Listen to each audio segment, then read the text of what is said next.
Lalaking umiinom ng asul na tableta. Bigla siyang nakaramdam ng pagkahilo. Inabot niya at hinawakan ang poste ng signal.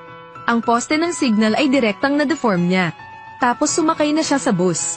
Tingnan mo, walang pangalan ang gamot na ito. Sinubukan niyang kunin ang armrest ng sasakyan. Pero kahit anong pilit mo, ang handrail ay hindi nagbago sa lahat. Akala ng lalaki ay ilusyon lang iyon. Biglang nagkaroon ng car accident sa bus. Napuno ng usok ang sasakyan. Nagsimulang gumapang palabas ang mga tao.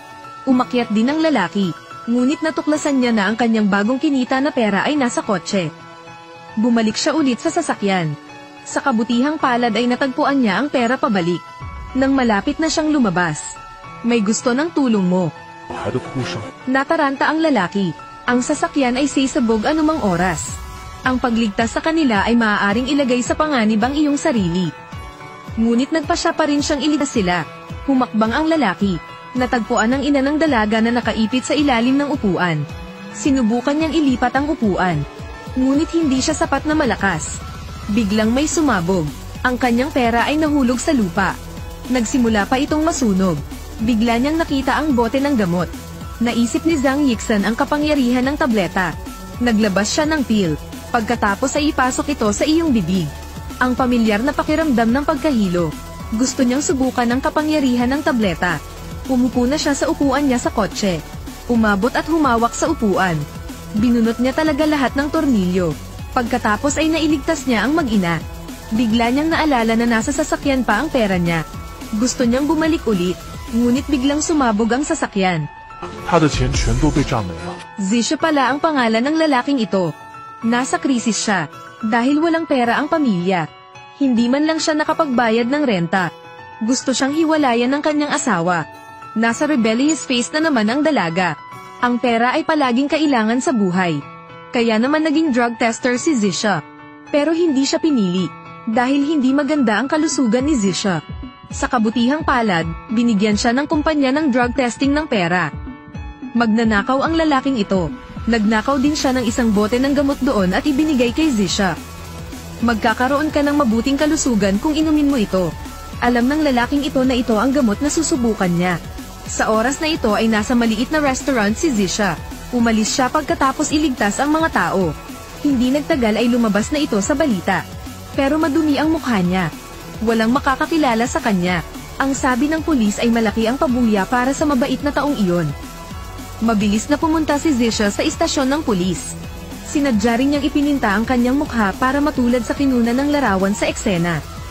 Ngunit hindi siya pinaniwalaan ng mga pulis. At sabihing peke ka, dahil siya ang ika-14 na nag-claim ng premyong pera. Tapos may pumasok na ibang tao. Sabihin na ikaw ay isang bayani na nagil iligtas ng mga tao. Agad namang nanlumo si Zisha. Diretso siyang umalis. Pagka-uwi, napatingin siya sa bote ng gamot. Nagpa siya na subukan muli. Uminom si Zisha ng tableta. Hinampas niya ng kamay ang mesa. Pero masakit ang kamay niya. Gusto niyang buksan ang refrigerator. Diretso niyang sinira ang refrigerator. Kinuha ni Zisha ang nag-iisang kawali sa bahay. Direktang i-distort ito, upang subukan ang mga epekto ng gamot. Nakakita siya ng isang kriminal. Magaling tumakbo ang lalaking ito. Hindi madaling mahuli ang taong ito. Nakita ng lalaking ito si Jichol. Tumalikod siya at tumakbo palayo. Tahimik na umiinom si Zisha ng tableta. Sinimulan niyang suntukin ang orasan. Diretsong tumakbo papunta sa lalaking iyon. Sa oras na ito siya ay nakakuha ng napakabilis na bilis. Kasing bagal ng langgam ang nasa harapan niya. Hindi nagtagal ay humarap siya sa lalaking ito. At sinabi sa kanya, "Nasuspinde ako sa trabaho ng 2 buwan. Pinigilan kita sa pagkakataong ito para lamang sa pisikal na pagsasanay." Sorpresahin ang lalaking ito. "Nasuspinde ka na ba?" Tinawag din niya ang kanyang nakababatang kapatid. "Ngayon ay nasuspinde siya. Ngayon hindi ka pulis. Para matamaan ka namin ng walang anumang problema." Ngunit sa sandaling ito, si Zisha, na may sobrang kapangyarihan. Sila ay kasing bagal ng mga tamad sa kanya. Matapos talunin silang lahat, tinignan niya ang relo niya. Sa oras na ito, nag-expire na ang superpower. 3 minuto lang. Gumagana lamang ang gamot na ito sa loob ng 3 minuto. Pinuntahan ni Zisha ang taong kulot ang buhok. at gusto ng boxing match. Sa ngayon, kailangan niya ng pera. Dinala siya ni Curly sa isang grupo ng mga gangster. Kaya hindi nila ako nakikilala. Nakahod din si Zisha. Ang madla ay nag-ayos ng laban para sa kanya. Si Zisha ay pamilyar pa rin sa arena. Kahit walang gamot, ang kanyang lakas ay hindi maaaring maliitin. Boxer din kasi si Zisha dati. Kinasuhan siya ng fraud. Napilitan siyang umalis sa boxing. Medyo mabait din ang taong nasa harapan ko. Napakalakas din ng kalaban niya ngayon. Magsisimula na ang laro. Mahigit 10 taon nang hindi nagbo-boxing si Zisha. Napakahirap kalabanin ang lalaking ito. Na-knockout siya pagkaraan ng ilang sandali. Buti na lang halftime. Tinanong ni Zisha si Curly na kumuha ng isang basong tubig. Inihanda niya ang asul na tableta sa loob. Nagkunwari siyang umiinom ng tubig at uminom ng gamot. Pagkatapos uminom ng gamot, lalong lumakas ang pakiramdam ni Zisha. Ang laro ay nagsisimula ng maaga. Tingnan ang iyong mga kakumpetensya sa unahan. Sinuntok siya ni Zisha sa baba. Itong lalaking ito ay ibinaba. Maghintay hanggang matapos ang laro. Natanggap ni Zisha ang bonus. Ngunit ang halagang ito ay masyadong maliit. Hindi sapat ang pera. Noong nag-iisip si Zisha kung paano kumita ng pera, lumapit sa kanya ang isang mayamang lalaki. At direktang kumuha ng $100 milyon. Gusto niyang pumirma ng kontrata kay Zisha. Si Zisha lang ang makakatulong sa kanya na manalo ng ilang laban. Alam ni Zisha, maaring nasa panganib ako pero kikita ako ng malaki. Ang taong ito ay naghahanda upang subukan ng isang bagong gamot. Talagang itinali siya ng doktor sa isang upuan. Anong gamot ang kailangan ko? Hindi natatakot ang lalaki. Hayaang atali siya ng doktor. Wala siyang pakialam sa pang-eksperimentong gamot. Kumita lang ng pera. Lumalabas noong araw na nag-a-apply siya ng trabaho bilang drug tester. Kung wala ka sa mabuting kalusugan, hindi ka mapipili.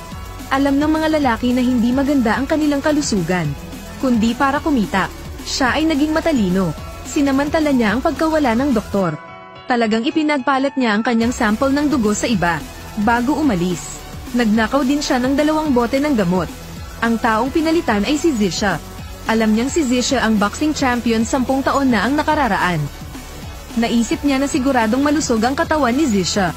Tulad ng inaasahan, piniling tao. At dahil napalitan ng impormasyon si Zisha, kaya hindi siya qualified. Bago umalis ang dalawa, binigyan din siya ng lalaki ng isang bote ng gamot. At nagsinungaling kay Zisha na ito ay isang malusog na produkto. Naging magkaibigan daw sila. Pareho ring nag-iwan ng contact information. Actually gusto ng lalaki na subukan muna ni Zisha ang gamot. Kung okay lang si Zisha, pagkatapos ay maaari mong matapang na subukan ng gamot sa hinaharap. Pinagmasdan niya si Zisha. Wala siyang problema pagkatapos uminom ng gamot. Pero hindi niya alam, malapit ko nang bayaran ang buhay ko para dito. Maghintay hanggang sa maging matatag siya.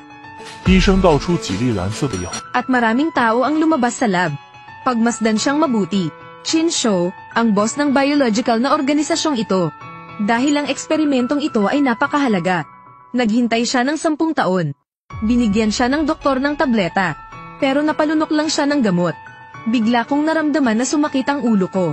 Kumpanya ng sertipikasyon ng supply ng kuryente. Lungsod. At ngayon sa labas, binabantayan nila ang pisikal na kondisyon ng lalaki. Biglang bamuko lang kanyang mga daluyan ng dugo. Ang kanyang halaga ay nagsimulang tumaas ng husto. Kaya naman sobrang init ng puso ko. Nanginginig siya, parang may nagmamay-ari sa akin. Kapag siya ay nahihirapan, direkta nitong sinira ang lock. Maya-maya ay tumigil na siya sa paggalaw. Pumasok si Tan Thursday. Napatingin siya sa taong ito. Sa oras na ito, naging asul ang mga daluyan ng dugo sa buong katawan ng lalaking ito. Tulad ng hinaing ni Chin Shou na nabigo ang eksperimento. Bigla, diretso siyang sinalo ng lalaki. Sa kabutihang palad, dumating ang mga bodyguard ni Chin Shou. Sinipa niya ang lalaki, pero hinawakan ng lalaki sa leeg ang bodyguard. Itinaas pa talaga siya ng isang kamay. Tinulak lang siya. Akmang lalakad na ang lalaki patungo sa doktor. Bigla siyang samuka ng dugo. Tapos namatay on the spot. Ito ang oras upang uminom ng gamot pagkatapos umalis sa lupa. 3 minuto lang. Pagkatapos ay inilagay nila ang lalaki sa isang body bag. Galit na galit si Tan Thursday. Saway niya sa doktor. Bakit napakabagal mong umuunlad? Hanggang ngayon, hindi pa naresolba ang problema ng toxin sa droga. Ano ba? Lumapit ang bodyguard ni Chin Shou. Paano haharapin ng isang lalaking nalasan hanggang sa mamatay? Hiniling sa kanya ni Tan TH na palihim na itapon ang katawan.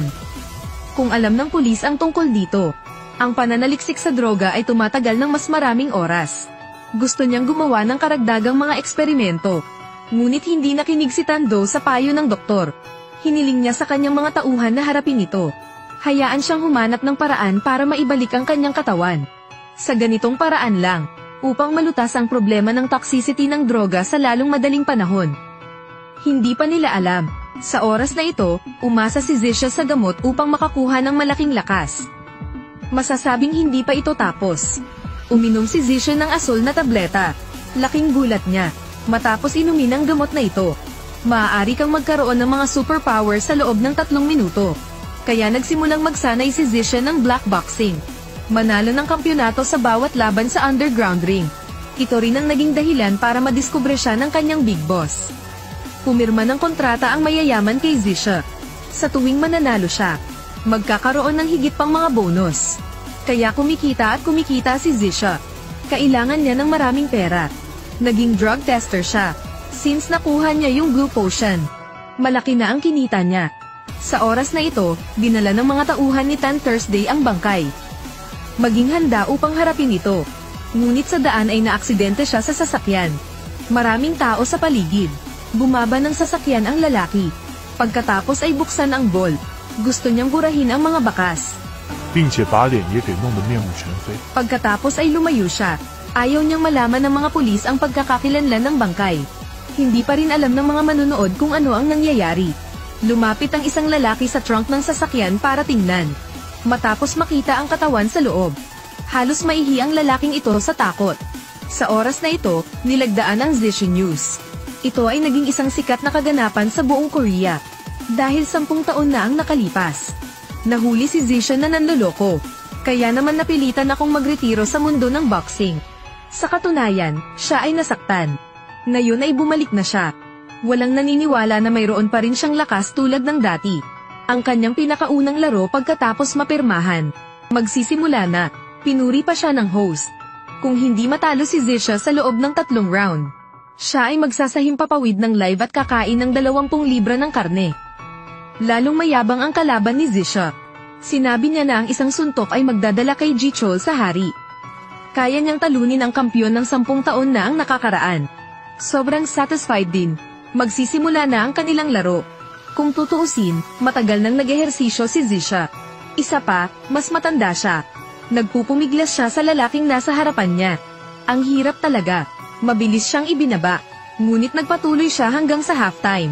Ito na ang kanyang pagkakataon. Nagbuo ang audience sa stand. Hinahamak siya ng lahat. Hiniling ni Zisha kay Curly na kumuha ng sarili niyang baso ng tubig. Hindi naman ganoon kaliit sa loob. Ang asul na gayuma ang una niyang niligpit. Magandang produkto. Calligraphy. Tumayo si Zisha. Nasa harapan ko ang lahat ngayon. Ang lahat ay dahan-daang nangyayari. Ikaw lang ang normal. Panuuri ng iyong mga kalaban na dumaan. Patuloy na walang katapusan. Jiayigi District Electrical Equipment Manpower.